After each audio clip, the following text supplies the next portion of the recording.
לך לך, תשפ"ד, 3 שבועות אחרי הפשע הנורא. Itinaas na nga ang bandila ng Israel sa loob ng Rafah City na nasa border ng bansang Ehipto at Gaza. Ito na nga kaya ang hudyat ng tagumpay ng Israel sa digmaang inabot na ng higit 7 buwan. Dumating na ang kinatatakutan ng marami. Ito na nga at isinasagawa na ng Israel Defense Forces ang ground invasion sa Rafah. Ang Rafah City ang itinuturing na kahuli-hulihang safe zone para sa milyon-milyong mga Palestinians na nag-evacuate upang makaiwas sana sa kaguluhan na dulot ng giyera sa pagitan ng Israel at Hamas. Bukod nga sa pakikipagbakbakan ng Israel sa Hamas sa pagpasok ng kanilang tropa sa loob ng Rafah City, tila bumabaliktad na ang lahat ng kanilang kaalyado katulad ng mga bansang Amerika, Egypt, Germany, Canada, France at iba pa. Para kasi sa mga bansang ito, ang ginagawang pag-atake ng Israel sa Rafah City ay hindi na di umano makatao at dapat na raw itigil ni Netanyahu. Ako po si Royzen, welcome sa Kien Thoughts. Kung hilig mo ang mga ganitong videos, mag-like at mag-subscribe para lagi kang updated sa mga susunod na upload. Sa lumabas ng mga video footage kamakailan lamang, makikita ang pagpasok ng mga tangking pandigma ng Israel sa loob mismo na itinuturing na kahuli-hulihang safe zone sa loob ng Gaza, ang Rafah City. Makikita rin ang pagtataas ng watawat ng Israel sa loob mismo ng naturang teritoryo. Sa pagkakataong ito, kitang-kita kung paanong winawasak ng IDF ang kahuli-hulihang teritoryo na pinagtataguan ng Hamas. Ito na nga kaya ang hudyat na natapos na ang napakahabang digmaan kontra sa Hamas at naging matagumpay na nga kaya ang bansang Israel.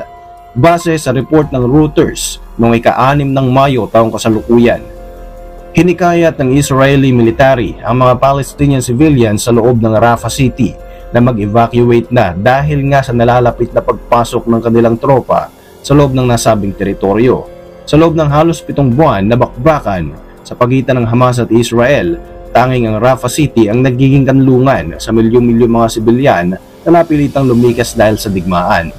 Subalit dahil sa sunod-sunod na report ng mga pag-atake ng Hamas mula sa naturang teritoryo, hindi na nga nakapagpigil ang Israeli army, kaya naman sinugod na nila ang tinuturing na last safe zone para sa mga Palestinian civilians.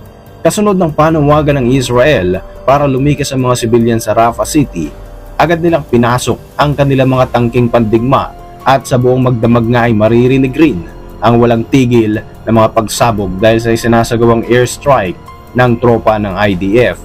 Tinawag ng Israel na Operation Control ang ground offensive na ito na isinagawa nga noong May 7, 2024. Ang mga pag-ataking ito ay bago pa man i-anunsyo ng Palestinian armed group na Hamas na tinatanggap na nila ang proposal para magkaroon ng ceasefire o tigil putukan matapos nga ang napakahaba na rin namang digmaan sa loob ng Gaza.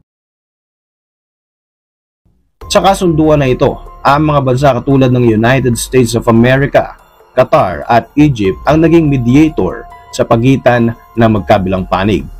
Ayon sa ilang Hamas senior officials, nasa kamay na ng Israel ang pagpapasya kung papayag nga ba sila sa kasunduan na ito.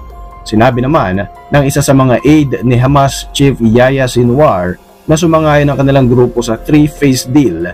Dagdag pa nito na binigyan sila ng assurance ng US, Qatar at Egypt na hindi na raw itutuloy ng Israel ang digmaan kapag na-finalize na ang kanilang kasunduan. Sa phase 1 ng kanilang ceasefire deal, magkakaroon ng 42 days ceasefire period.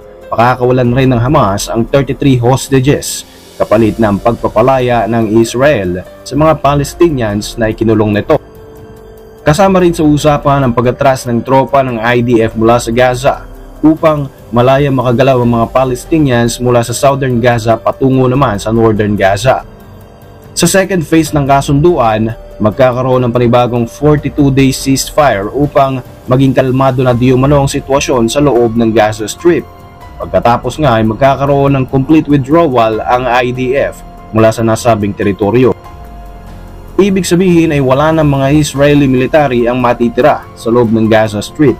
Kapag nangyari ito ay tsaka naman pakakawalan ng Hamas ang mga Israeli reservist at ang mga sundalo na hawak ng grupo na ito sa loob ng mga Palestinian na mga kulungan. Dito na nga papasok ang Phase 3 ng kasunduan kung saan kumpleto nang ibabalik ng Hamas ang mga hostages na Israeli at dito na magsisimula ang reconstruction ng Gaza ayon na rin sa plano ng Qatar at Egypt at maging ng United Nations. Kabilang rin sa yugto na ito ang tuluyang pag-aalis ng blockade sa lahat ng mga border ng Gaza.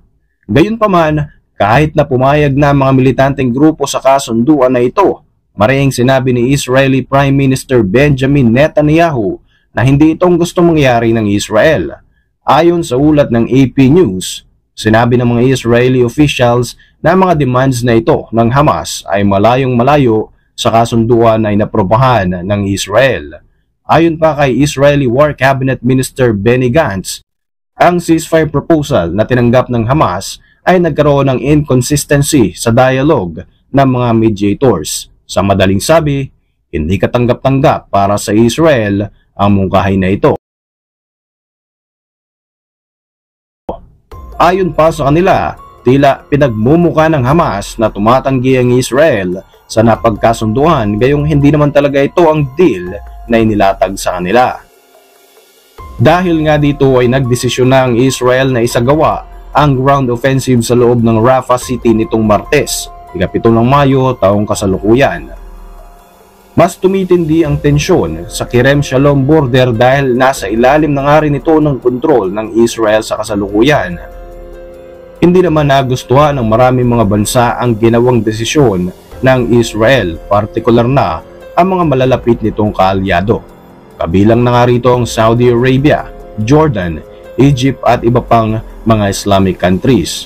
Ayon sa Saudi Arabia Foreign Ministry, nire-reject nito ang pagpasok ng Israel at ang lantarang mga violations nito sa international resolutions at sa panawagan din nila na pagtigil ng mga nagaganap na massacres sa Gaza. Ayon naman sa Jordan Foreign Ministry, napakarami na ng mga namamassacre at dapat nang itigil ang digmaan na ito dahil dinudungisan lamang nito ang pangdaigdigang komunidad. Sinabi naman ng Egyptian Foreign Ministry na dapat ay gawin ng Israel ang highest level of restraint upang sa ganon ay maiwasan ang paglalapan ng kaguluhan, lalo na nga sa mga ganitong pagkakataon. Hindi rin nakaligtas ang Israel mula sa Amerika na siyang pinakamalapit nitong kaalyado.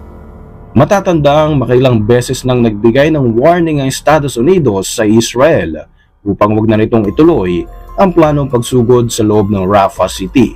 Bukod dito, mariin ding kinukondina ng mga bansang katulad ng France, Germany at United Kingdom ang isinasagawang pag-atake ng Israel sa nasabing teritoryo.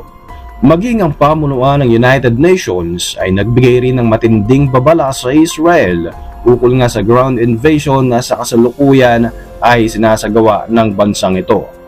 Hindi naman natinag ang Hamas sa isinagawang ground offensive ng Israel Defense Forces sa loob ng Rafah City. Mas binigting pa nga ng grupong ito ang kanilang military operations upang tapatan ang sinasagawang pagkontrol ng Israel sa Rafah Crossing. Ayon sa Al-Qassam Brigades, ang military wing ng Hamas, nagawa na nilang mawasak ang ilang military positions ng Israeli Army gamit ang kanilang mga heavy mortar shells at ifinukus na nga nila ang sentro ng kanilang mga pag-atake sa Kerem Shalom Crossing.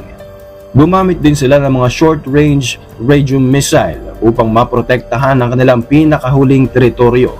Makikita naman ang isang video footage kung saan isang sasakyan ang may bitbit ng dalawang malalaking mga watawat ng Israel at ng 401st Armored Brigade ng Israel Defense Forces na siyang matagumpay na nakasakop sa Gazan side ng Rafah Crossing noong May 7. Matapos nga ito, ay agad na itinaas ang bandila ng Israel sa lupain ng Gaza upang ipakita ang kanilang tagumpay dito. Sa tulong na rin ng Israeli Shin Bet, nagawa na ngang mapasok ng 162nd Battalion ng IDF ang Eastern Rafah at nagawa na rin nilang mawasak ang mga Hamas infrastructures sa naturang lugar.